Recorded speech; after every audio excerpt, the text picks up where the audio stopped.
Ya, pemirsa, PSSI masih mencari sosok yang tepat sebagai pelatih timnas Indonesia. Namun sejumlah target juga telah dilakukan oleh PSSI dan apakah pelatih yang selanjutnya akan dipilih ini mampu meraih harapan besar dari timnas Indonesia ini?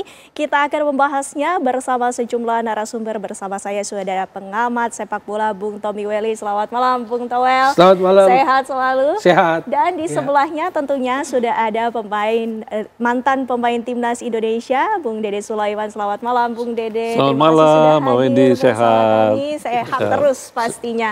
Bung Towel, ini pertama-tama saya ingin menyatakan kepada Anda ataupun menanyai bagaimana sebenarnya pernyataan dari Ketua Umum PSSI ini yang sudah memberikan pernyataannya. Apa saja poin-poin yang bisa kita garis bawahi?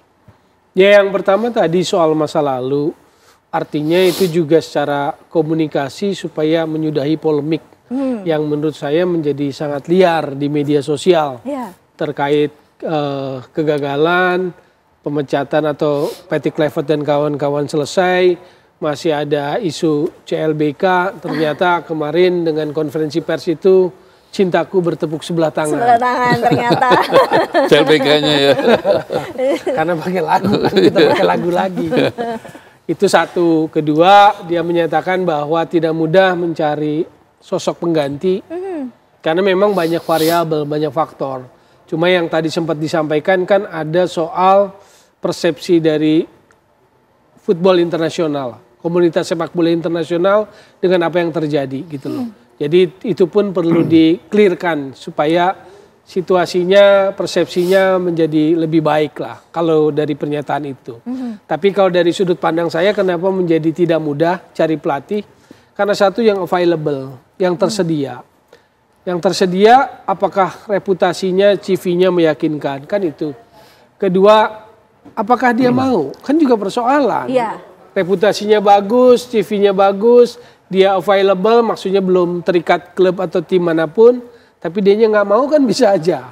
Ketiga ya soal angkanya, cocok apa enggak. Jodoh atau enggak. Angkanya kan, kalau angkanya nggak cocok kan bisa nggak juga. Jadi menurut saya banyak faktor mencari pelatih baru ini. Kalau untuk menyebutkan nama-nama sih gampang aja. Cuma nama-nama yang beredar kemarin menurut saya sih memang enggak gitu loh.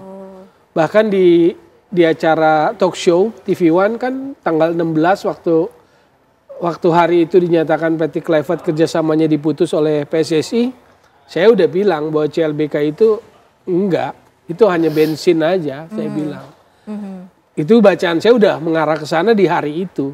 Apalagi di 9 hari ini. Jadi Frank de Boer, Van Gaal, bla bla bla itu belum tentu. Belum tentu. Iya. Nah, Bung Dede sendiri melihatnya sosok pelatih yang ideal untuk timnas Indonesia saat ini seperti apa karakteristiknya?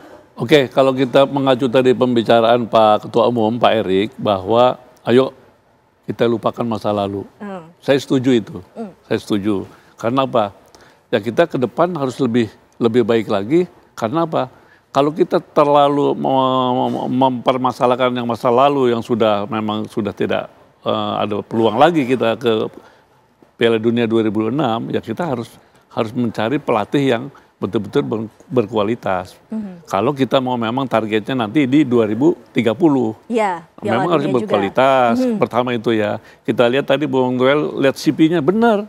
Kita lihat CV-nya dia. Apa track record-nya, pernah pegang tim apa, pernah juara tidak, dia pegang tim, kan seperti itu.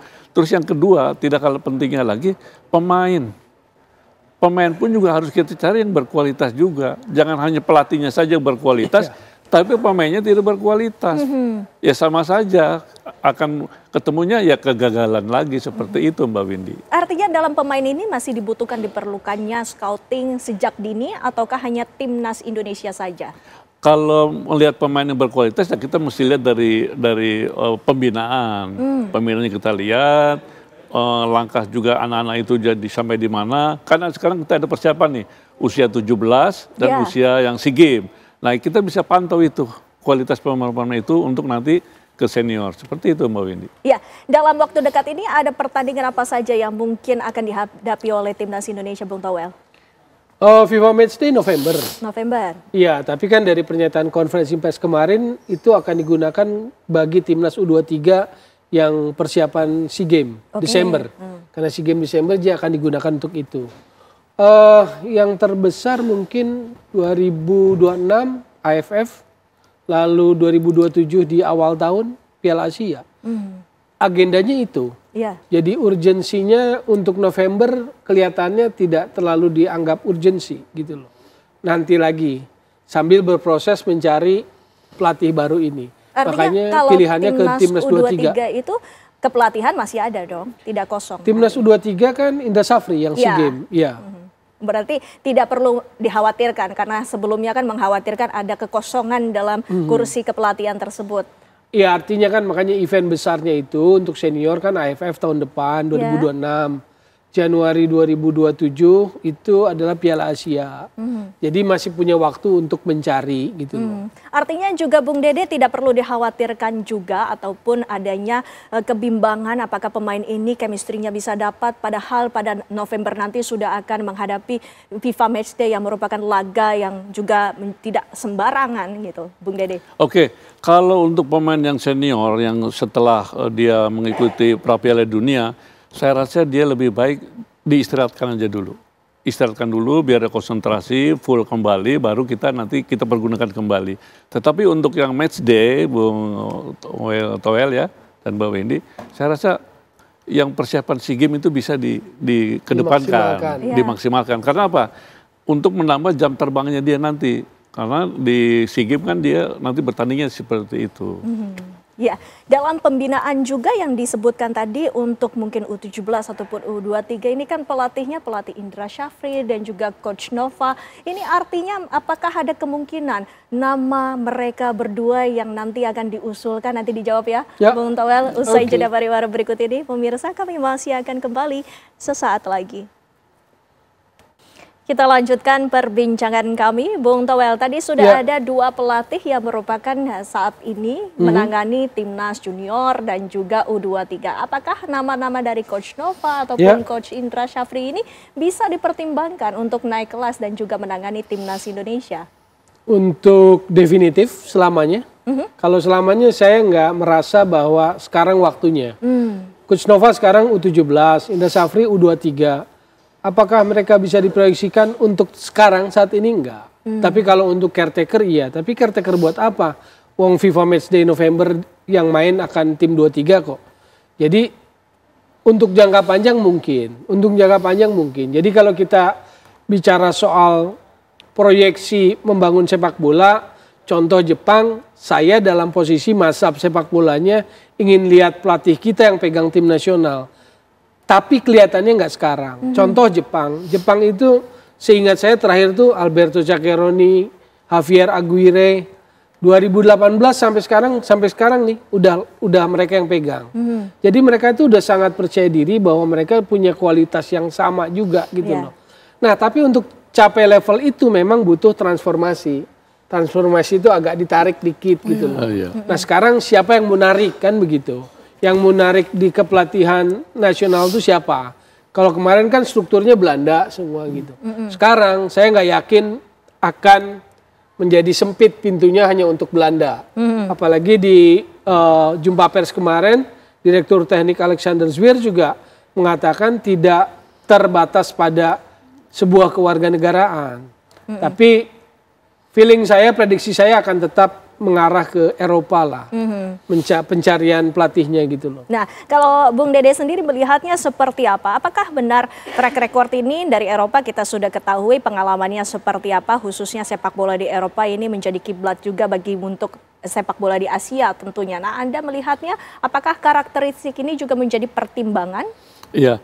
Kalau melihat pemain yang ada sekarang yang di tim senior, itu kan mayoritas pemain-pemain Eropa. Kan jangan salah itu ya. Nah, untuk kedepannya memang kita tetap memakai juga pelatih-pelatih dari Eropa dulu atau dari Amerika Latin atau seperti itu. Nah, tetapi kita juga harus memberikan ruang. Apa yang tadi disampaikan oleh Bung Toel adalah berikan ruang pelatih-pelatih lokal, tapi tidak sekarang. Mungkin beberapa tahun kemudian kita coba di situ kan. Pelatih-pelatih lokal pun sudah punya lisensi yang APRO, seperti Fahri Husaini, Rahmat Darmawan, kan lantas Indra Safri juga, Dan Nova pun sudah lisensinya APRO. Nah, kita juga kalau semua pelatihnya ke depan itu pelatih asing, saya mohon jangan seperti yang sekarang ini. Pelatih dari Belanda semua asistennya dari Belanda semua. Usahakan juga ada pelatihnya dari asing, tapi yang asisten-asistennya bisa pelatih-pelatih dari kita, dari lokal. Kenapa itu? Transfer knowledge. Transfer knowledge. Iya. Biar ada kesinambungan untuk nantinya di pelatih lokal juga. Betul. Ya, peningkatan kualitas pelatih kita kan, harus kan. Dan ada riskan situasi lah kalau kita hanya nekat menyebut Nova, Indra Safri gitu loh. Karena situasi atmosfernya masih seperti ini. Masih penuh dengan sentimen negatif gitu loh. Sentimen masa lalu. Jadi siapapun akan susah. Bahkan waktu Luis Mia diganti, itu sentimennya nggak ada negatif seperti ini. Waktu itu kan Bima Sakti yang pegang AFF kalau nggak salah, terus gagal. Kan itu punya dampak juga buat Bima Sakti gitu loh. Nah, kita nggak pengen ngejerumuskan pelatih dalam situasi yang nggak nyaman atau nggak bagus gitu loh. Makanya tadi kan mau ini dulu apa istilahnya, suasananya, atmosfernya dirapiin dulu lah gitu. Apalagi baik itu mau buat pelatih lokal maupun pelatih dari luar gitu. Kan kita harus ngomongnya juga harus bagus ke calon-calon pelatih entah itu di luar. Nah, buat pelatih dalam sendiri ke depannya saya berpikiran seperti itu. Karena semua negara maju sepak bola pasti dia kuat di sektor kepelatihan gitu loh. Betul. Ya, mungkin kalau misalkan kita bicara tentang FIFA Matchday ini sudah pasti dilakoni oleh Timnas U23. Namun ada target yang lainnya, yakni lolos dalam 16 besar di Piala AFC 2027. Ini Anda melihatnya seperti apa? Apakah dari pelatih ini kan melihat dari Patrick Kluivert sebelumnya chemistry-nya itu sepertinya belum ada ya, baik itu dari pelatih ke pemain ataupun pemain yang berada di posisi yang dikatakan tidak pada tempatnya tersebut. Nah, ini Anda melihatnya bagaimana? Apakah nanti 2027 Bung Dede bisa menjawab apakah itu masih terlalu cepat jika nanti kita terlalu hati-hati dalam memilih pelatih? Oke, kalau menurut saya bahwa sekarang juga semua kan hati-hati. Pak Erik pun juga tadi berbicara hati-hati untuk memilih pelatihnya itu siapa. Tetapi 2007 kan memang ada jangka waktu. Jangka waktu bisa kita cari pelatih yang mana sih yang cocok. Kualitasnya juga kita bisa lihat. Dia bisa chemistry nggak dengan pemain-pemain yang sudah ada sekarang ini. Nah, memang harus memang dikaji seperti itu. Kalau tidak ya gagal lagi kita. Ya, Bung Tawel. Ya, kalau ukurannya Piala Asia yang akan terjadi Januari 2027, berarti kan kurang lebih ada waktu setahun. Ya. Kalau chemistry itu pengenalan, membangun tim itu dalam kurun setahun, menurut saya oke untuk tim nasional senior. Tapi kalau chemistry itu misalnya FIFA Matchday kumpulnya 3-4 hari, memang begitu sepak bola modern sekarang nggak bisa seperti di zamannya Kang Dede ini, yang TC bisa setahun penuh gitu loh, atau 3 bulan, 4 bulan.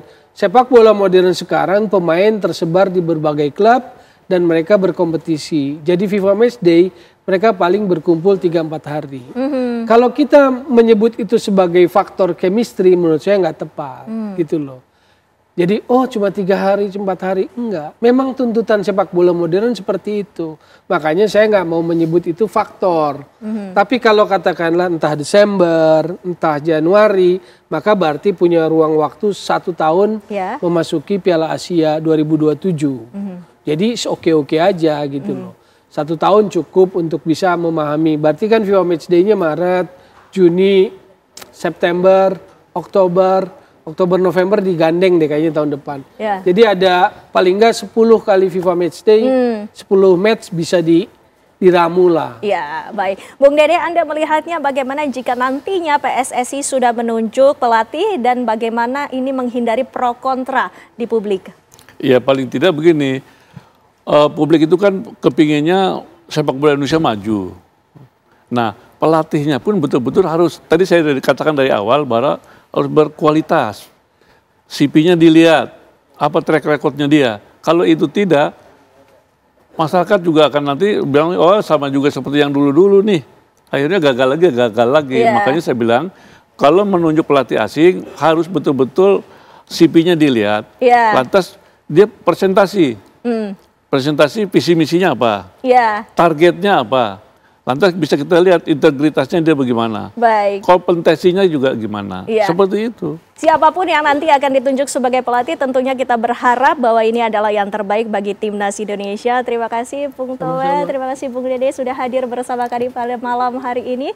Dan pemirsa, informasi tadi dan juga perbincangan kami bersama sejumlah narasumber tadi juga mengakhiri Apa Kabar Indonesia Malam. Saya Windy Wellingtonia. Dan saya Vena Kintan, mewakili kru yang bertugas pamit undur diri. Sesaat lagi pemirsa Anda dapat menyaksikan program Kabar Utama bersama dengan Prita Zega. Terima kasih. Sampai jumpa. Sampai jumpa.